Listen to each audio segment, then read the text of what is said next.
आज फिर मैं आप लोगों को अवकाश ग्रहण से संबंधित दो सवाल और बता रहा हूँ। पुनर्मूल्यांकन खाता, पूंजी खाता और चिट्ठा से संबंधित।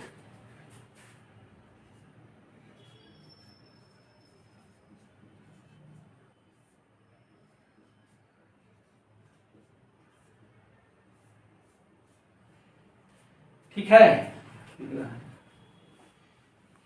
ये प्रबोध की सवाल है 25 नंबर। प्रबोध की सवाल है 25 नंबर। नवबोध का है, नवबोध का नवबोध 25 नंबर। प्रबोध का उदाहरण है 20 नंबर।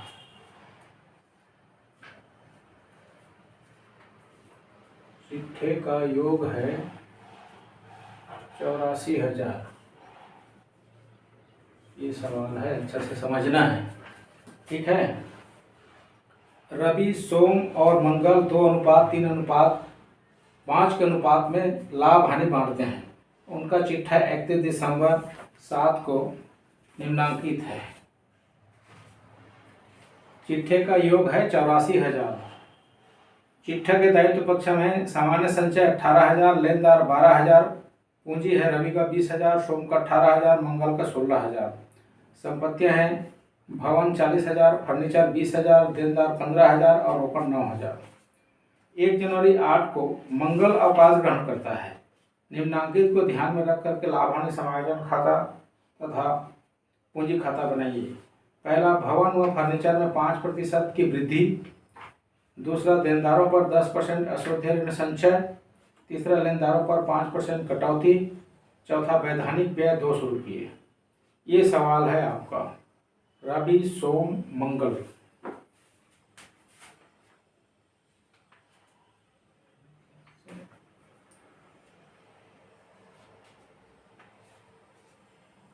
रवि, सोम, मंगल अनुपात है 2:3:5।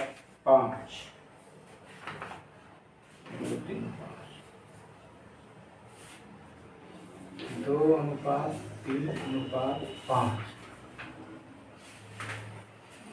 ठीक है, तो हम पुनर्मूल्यांकन पहले बनाएंगे।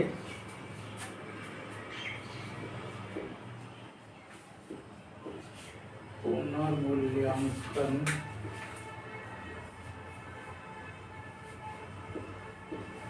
खाता, डेबिट साइड और ये क्रेडिट साइड।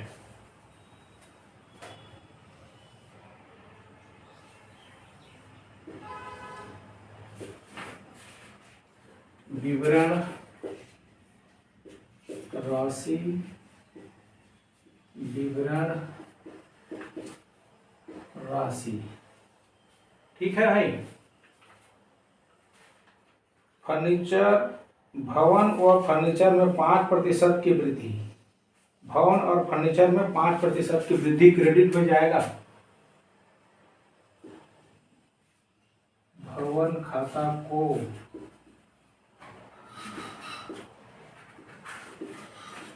फर्नीचर खाता को 5% की वृद्धि।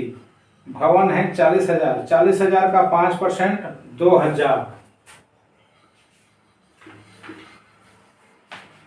फर्नीचर 20,000, 20,000 का 5% 1,000। ठीक है। अशुद्ध ऋण, देनदारों पर 10% अशुद्ध ऋण संचय करना है, तो देनदार में कमी हो रहा है, तो डेबिट में लिखेंगे देनदार खाता से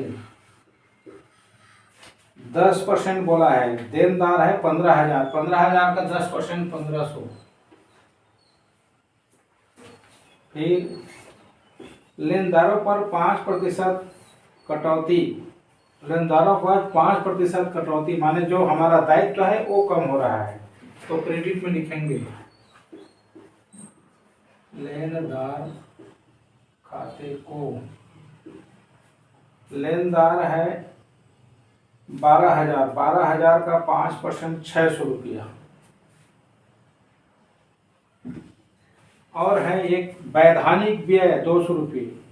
वैधानिक व्यय दायित्व में नहीं है, एक नया दायित्व उदय हो रहा है तो हानि हो रहा है, इसलिए डेबिट में लिखेंगे वैधानिक व्यय।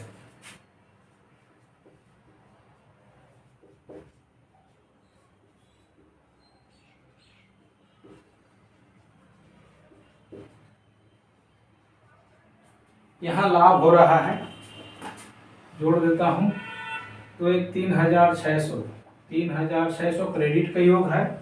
खाते बंद करेंगे, इधर लिखेंगे 3,600, 0 0 5 2 7, 7 और 9 16, 1 और 1 2, 1 3, 1,900 रुपये का लाभ हो रहा है। कितने रुपये का लाभ हो रहा है? 1,900 रुपये का। ये पूंजी खाते में जाएगा साझेदारों के।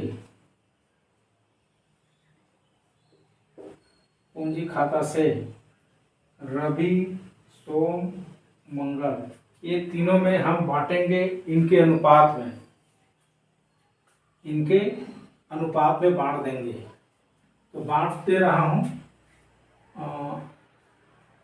लाभ का बंटन बराबर रवि, सोम, मंगल, 1,900 गुणित 2 3 5 5 10, 2/10, और इसका भी 1,900 गुणित 3/10, इसका 1,900 गुणित 5/10। ये काट दिया, ये काट दिया, ये काट दिया, ये काट दिया, ये काट दिया, ये काट दिया। 19 दूनी 38, 2 शून्य 0 और 2 निया 18 का 8, 2 कम 2 और 1 3, 380। 19 तिया 57, 570, 19 पंचे 95, 950। इतना बंटवारा होता है। 380, 570 और 950। इस तरह से आपका ये पुनर्मूल्यांकन खाता बनता है। अब बनाएंगे पूंजी खाते, यहीं पर बनाता हूं।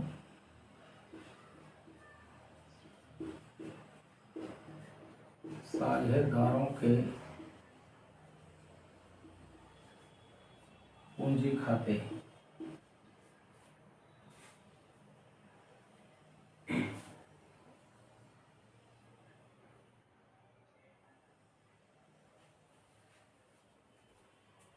रवि, सोम, मंगल, रवि, सोम, मंगल। ये क्रेडिट साइड है और ये डेबिट साइड है। विवरण रवि, सोम, मंगल, विवरण रवि, सोम, मंगल। ये है।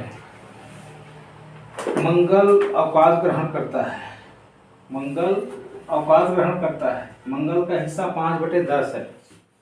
तो सबसे पहले लिखेंगे शेष लाया गया पूंजी को। शेष लाया गया 20,000,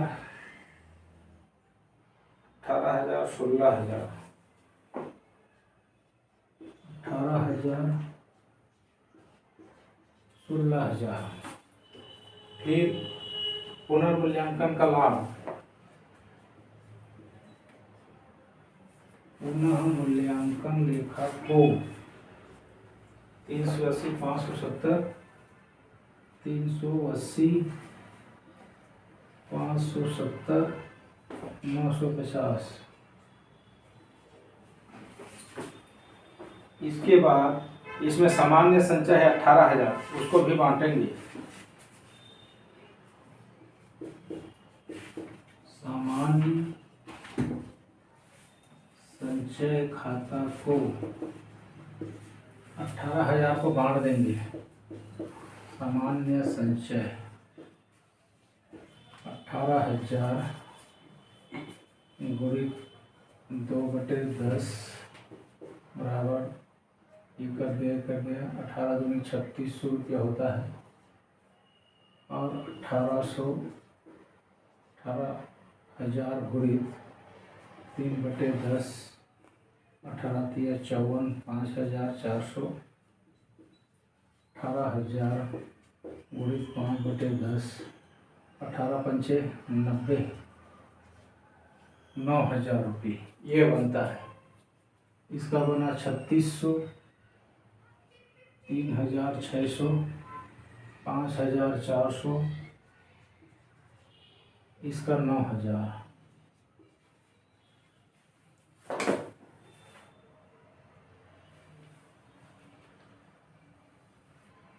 ख्याति के बारे में कुछ नहीं बोला गया, कोई लिखा तो नहीं। ठीक है, मंगल अवकाश ग्रहण कर रहा है तो पहले मंगल का लिख लेते हैं।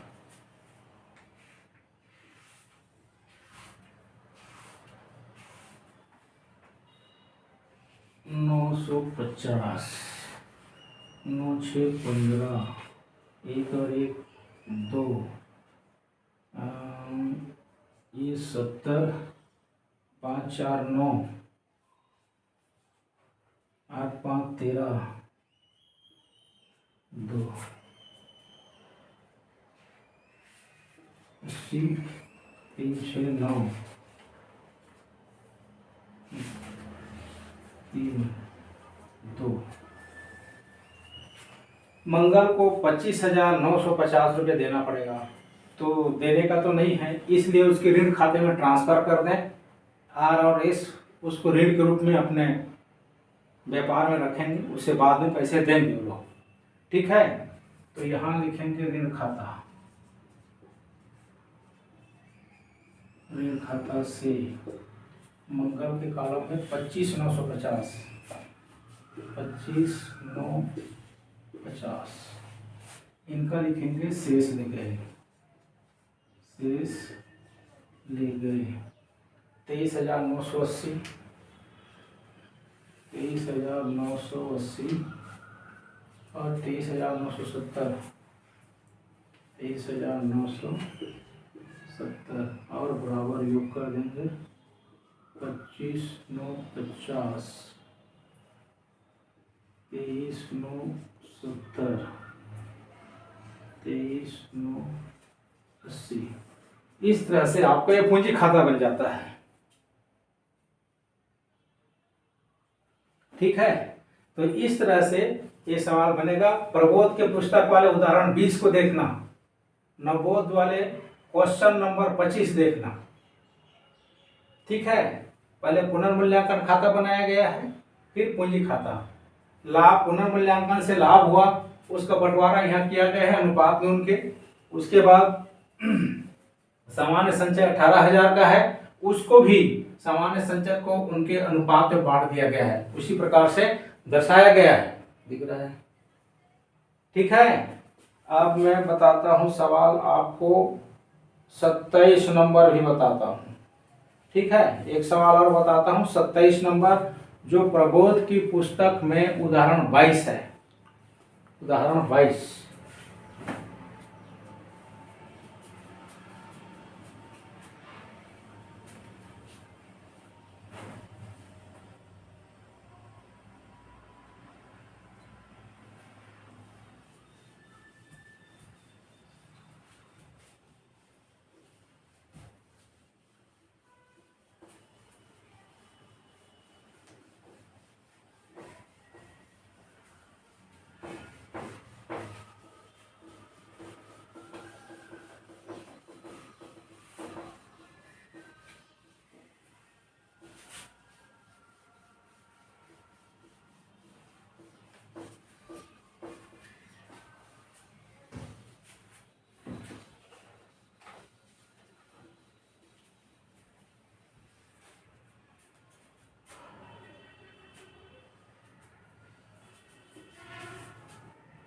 क्वेश्चन नवोद का 27 और उदाहरण का 22 प्रबोध का, और चिट्ठे का योग है 63,600। पढ़ रहा हूँ, सुनना। अ ब तथा स एक फर्म में साझेदार हैं जो लाभ हानि का विभाजन 1/2, 1/3, 1/6 के अनुपात में करते हैं। 31 दिसंबर 2006 को उनका चिट्ठा निम्नानुसार था। चिट्ठे का योग है 63,600, 63,600। एक बार पढ़ के बताता हूँ। लेनदार 8,000, बैंक अधिविकर्ष 3,600, सामान्य संचिति 12,000, पूंजी खाता है अ का 20,000, ब का 10,000, स का 10,000। संपत्ति पक्ष में रोकड़ है 15,600, विविध देनदार है 13,000, स्कंध है 17,000, संयंत्र है 3,000, उपकरण है 3,500, भवन है 11,500। स ने उस दिन अवकाश ग्रहण किया तथा इस संबंध में निम्नलिखित समायोजन निश्चित हुए। स्कंध का मूल्य में 10% वृद्धि की जाए, संयंत्रों पर 5% कटौती की जाए, देनदारों पर 5% डूबत ऋण संचय बनाया जाए। फर्म की ख्याति का मूल्य 12,000 रुपया है।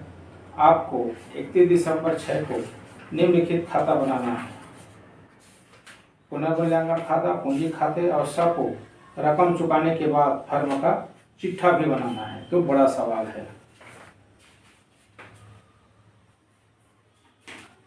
ये अ ब और स 1/2, 1/3, 1/6 में साझेदार हैं। ठीक है। इसका सबसे पहले हम सरलीकरण कर दें।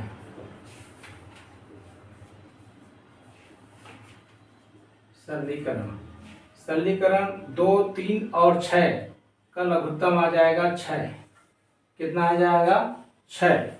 तो 6/2 करेंगे तो 3 बार जाएगा। 3 एकम 3। 6/3 करेंगे, 3 दूनी 6 और 2 एकम 2। 6 एकम 6 और 1 छठे, एक का एक ही रहेगा। 1 एकम 1। ये आपका अनुपात बनता है 3, 2, 1। 3, 2, 1। ठीक है। सरलीकरण कर दिया। इनका अनुपात आपके समझने लायक 3:2:1, यानी कि 3/6, 2/6, 1/6 हुआ। और इसमें स अवकाश ग्रहण करता है। स अवकाश ग्रहण करता है और फर्म की ख्याति 12,000 है, तो स का हिस्सा निकाल लेते हैं। ख्याति में स का हिस्सा 12,000 गुणा 1/6 बराबर 2,000 होता है। और इस 2,000 की पूर्ति ए और बी करेंगे।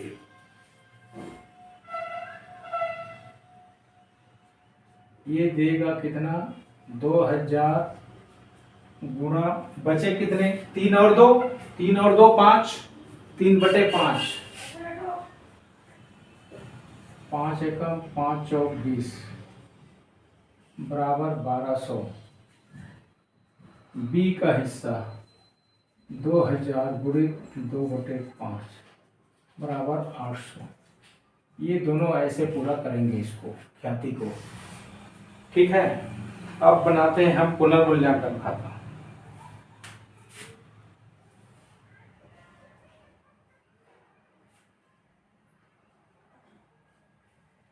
यही बनाता हूं।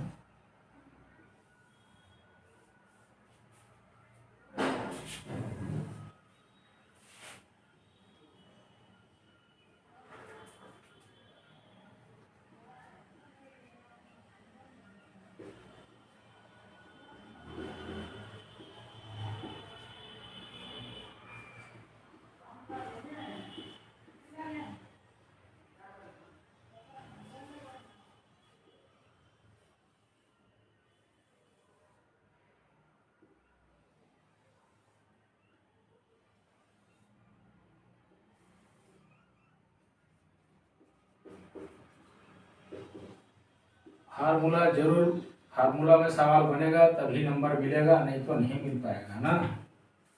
याद रहे आप लोगों को, फार्मूला में ही सवाल बनना है आपका। देखिए पुनर्मूल्यांकन में संपत्तियों को बताया है, स्कंद के मूल्य में 10% वृद्धि। स्कंद है 17,000, 1700 बढ़ गया, 1700 बढ़ गया। स्कंद खाते को फिर संयंत्रों पर 5% कटौती,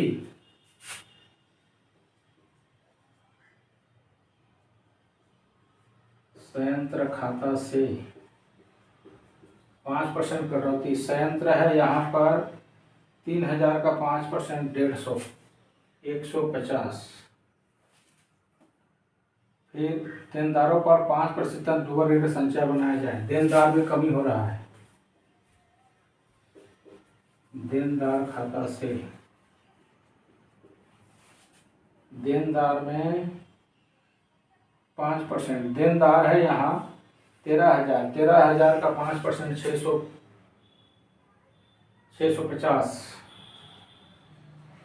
650 होगा। 13,000 गुणा 5/100 करोगे 650 आएगा। इस तरह से आपका ये पुनर्मूल्यांकन खाता बन गया।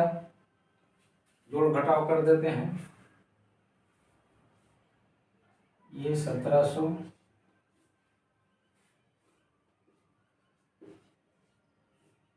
5 5 10 का 0, 2 6 8 और 9 17, 900 रुपये का लाभ हुआ है। कितने का लाभ हुआ है? 900 रुपये का लाभ। ये साझेदारों के पूंजी खाते में जाएगा, साझेदारों के पूंजी खाता से बांट देंगे। अ ब और श्रम, लाभ का बंटन, लाभ का बंटन। ये 900 गुणित 3/6 बराबर 3 एकम 3 दूनी 6, 450। इसी प्रकार बी का 900 गुणित 2/6, 3,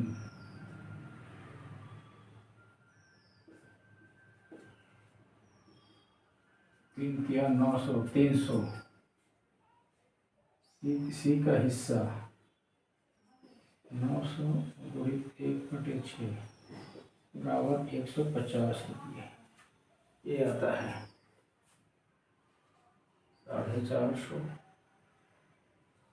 300 और ये 150। इस तरह से आपका ये है। अब पूंजी खाता बनाएंगे।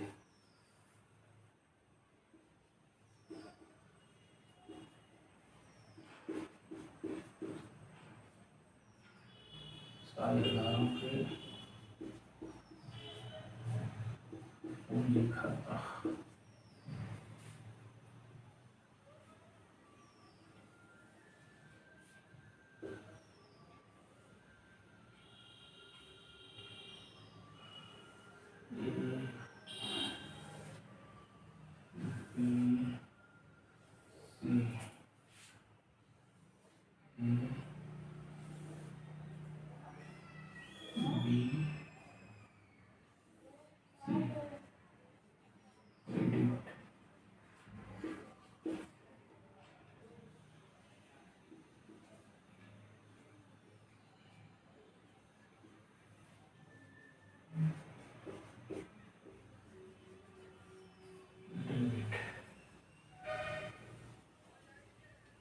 ये फार्मूला मैंने बना दिया। आपको हर सवाल फार्मूले के साथ ही बनाना है, बिना फार्मूले के आप बनाओगे तो नंबर नहीं मिलेगा। ठीक है, देखिए सबसे पहले पूंजी लिखेंगे क्रेडिट पक्ष में। शेष लाया गया, इनकी पूंजी देखते हैं। 20,000, 10,000, 10,000, 20,000, 10,000, 10,000। फिर सामान्य संचय है 12,000, सामान्य संचय देखिए से 12,000 है, इसका बंटवारा कर देते हैं। सामान्य संचय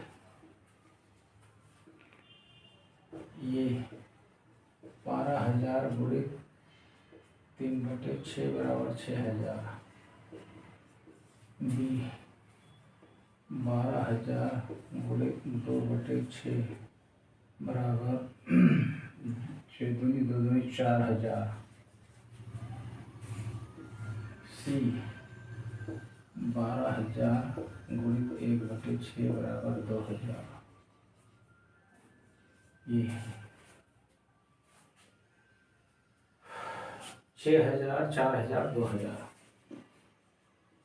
6,000 4,000 2,000।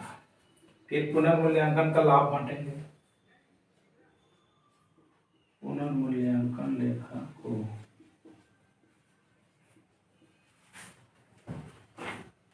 450 300 450 300 150।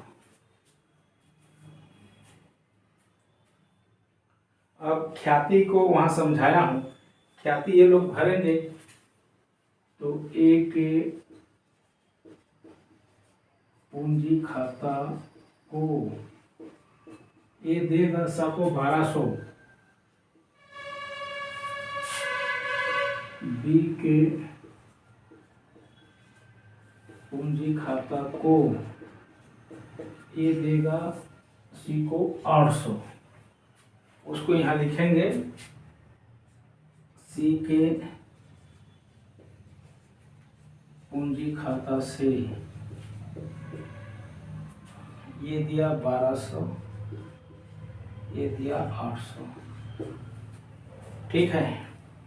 अब बोला ये गया है कि सर को पैसा दे देना है, सर को पैसा देना है, तो देखते हैं कितना होता है इसका। और तो कुछ नहीं है, इधर का टोटल लगा देते हैं।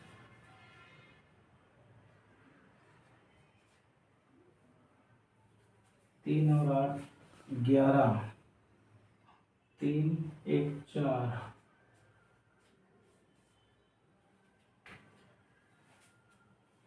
10 तो 12 13, 14,150 सही है। 10 4 14,300, 20 से 26,450 ये मिलता है। अब अभी हम सी को पैसे पूरा दे देंगे 14,150, 14,150। ठीक है पैसे दे देंगे।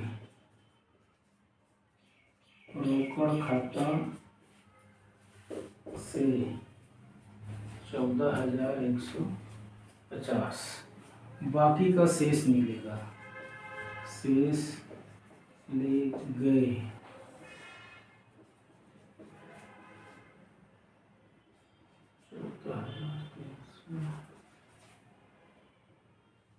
छब्बीस 50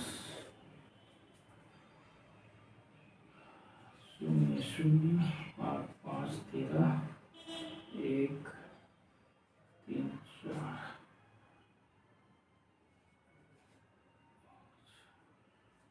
2 2 4।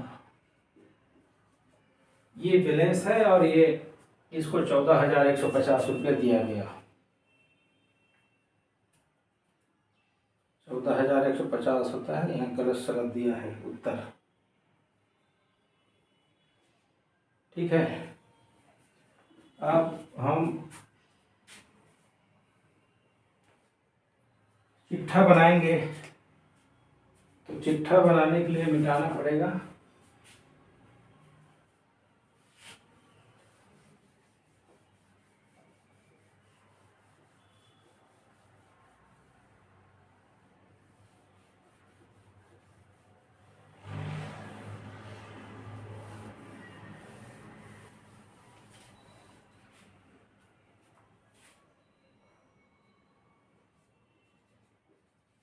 दिख रहा है ना?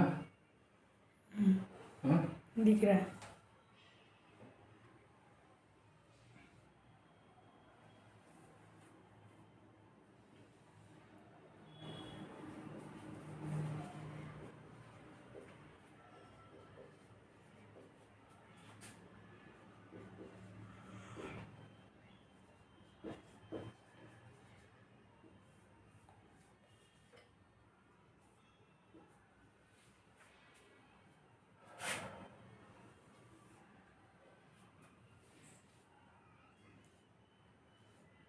मैं रोकड़ की गणना कर दे रहा हूँ। रोकड़ की गणना,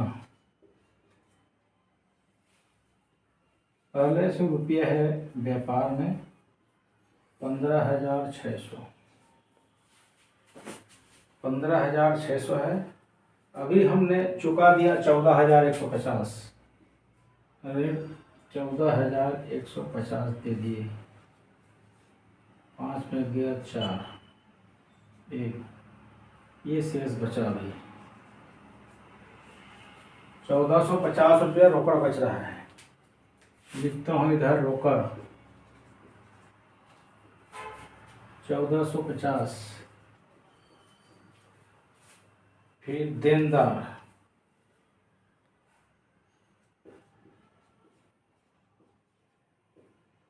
देनदार 13,000 है। पुनर्मूल्यांकन में घटा है 650, तो 350, 12,350 ऐसे लिखना है। 12,350। इसका 17,000,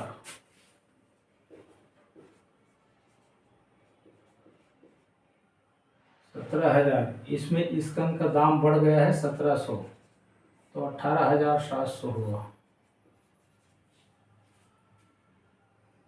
संयंत्र है 3,000 का। संयंत्र इसमें घट गया है 150 रुपये, 2,850 बनता है। फिर उपस्कर है, उपस्कर है 3,500, 3,500। भवन है 11,500।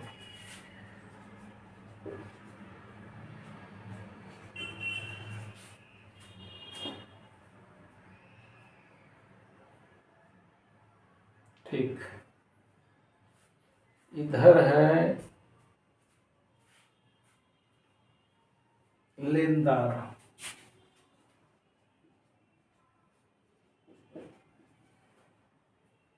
8,000। बैंक अधिविकर्ष,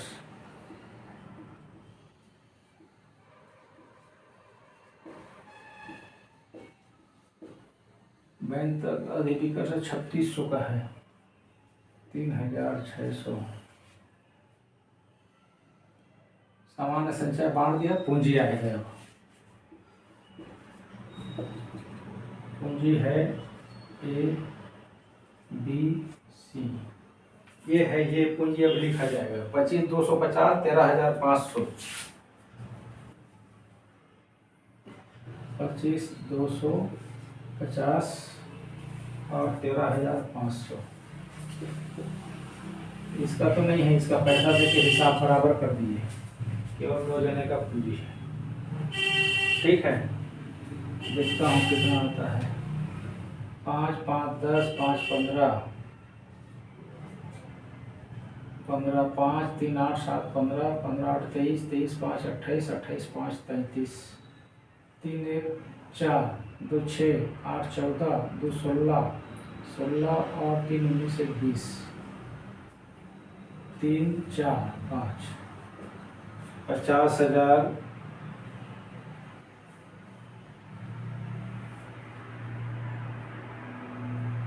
चिट्ठा खुला है ना? 50,350 होता है। 6, 2 8 5 13 9 3 12 5 17 3 20 4 1 5 50,000 350 50,000 350। इस तरह से ये पूरा गणना बनता है भाई।